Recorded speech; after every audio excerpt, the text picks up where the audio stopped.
This isn't just a chilling story. It's a reminder that life can end at any moment. And when it does, the only question that matters is, did you live the way you wanted to? So let's dive into this tale. Let's break down why it's so impactful and how it can be a turning point in our lives. A man wakes up in a dark hallway. He doesn't know where he is, doesn't remember how he got there, but in front of him are 10 doors. On each one, there's a sign, enter and see your life. So we meet someone at a significant point in his journey. He's disoriented, lost. It's like he's in between lives, between memories and oblivion. This symbolizes a moment many of us experience at some point in life.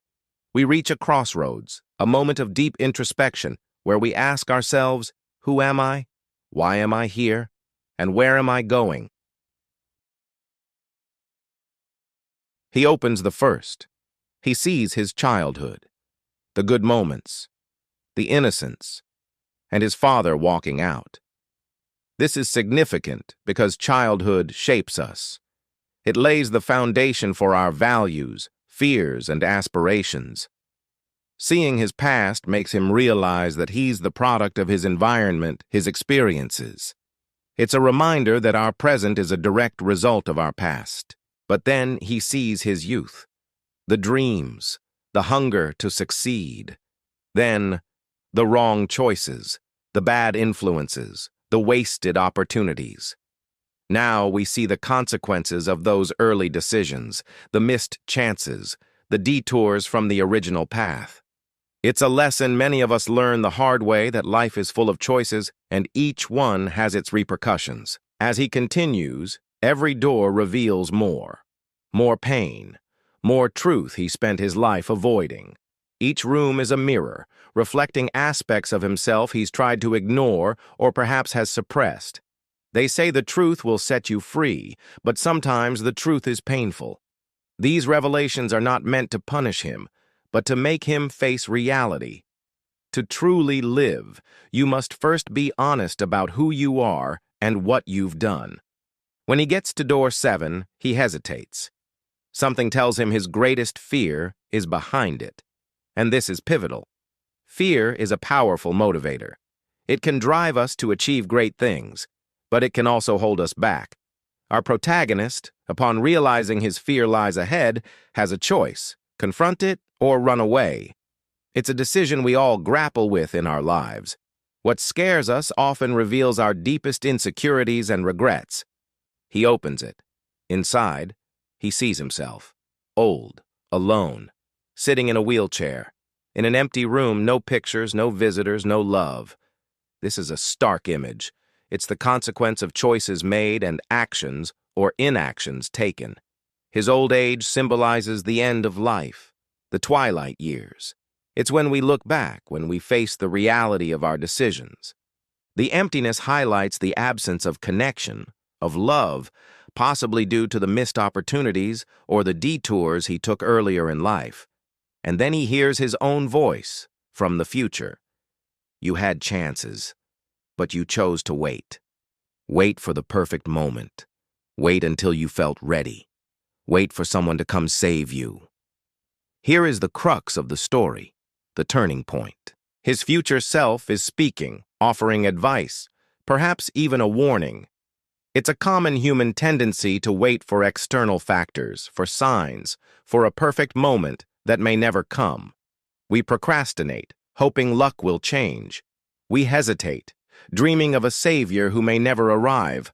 But life doesn't wait. It moves forward, and if we stay still, we get left behind. But no one came, because you never moved, and life moved on. This is a harsh reality check. There's no one coming to save us. We're responsible for our actions, our happiness, our fulfillment. Life doesn't owe us anything, and waiting, hoping for things to align on our terms, often leaves us empty-handed. He tries to close the door, but it's too late. He's already seen it. Here is another significant moment. Can't escape what you've already faced. You can't unsee the truth once revealed. All you can do is move forward. The past is immutable, but the future is malleable. Finally, he reaches door number 10. It says, "The final chance." He enters. It's a mirror, but not his current reflection. It's the reflection of who he could have been. A strong man, fulfilled, proud, with the family he never built, the career he never pursued, the life he never dared to live. This is the life he could have lived. It's the antithesis of the bleak ending he saw in the previous room. It's a reminder of potential, of the many paths life offers. And then another voice speaks. This was you, if you had taken action. This emphasizes the importance of our actions, the ripple effects they create. One decision here, one choice there, and our lives could have been drastically different. But we didn't take the chance. We didn't seize the opportunity. But you chose fear. And now, all that's left is regret. He screams, cries, begs for one more chance. This is a raw display of emotion. Fear led him to this point. Fear made him choose security over dreams, comfort over growth. And now he faces the consequences. He's overwhelmed by the life he didn't live, the person he could have been. It's a universal feeling, this regret, this longing for what could have been. Suddenly, he wakes up, in bed, alive, with tears in his eyes. The question is, was it a dream? A warning? He doesn't know. But that day, he does something he hadn't done in years. He gets out of bed with purpose. He calls someone he loves. He starts what he had been putting off. Here's hope. Perhaps the story isn't over. Maybe this experience served as a wake-up call. He's decided to take action. He's chosen love over fear, connection over isolation. He's decided to start, to take that first step towards his dream. And as for the rest of the story, well, that's up to him. It's a testament to the power of storytelling that a tale like this can resonate so deeply. It's a story about life, death, fear, love, choices, and consequences. It's a reminder that while we can't change the past, we always have the power to shape the present and influence the future. So I ask you, what doors have you walked through in your journey? Which ones lie ahead? Are you ready to open them? And most importantly, what will you do now? If this story touched you, please share it with someone who might need to hear its message.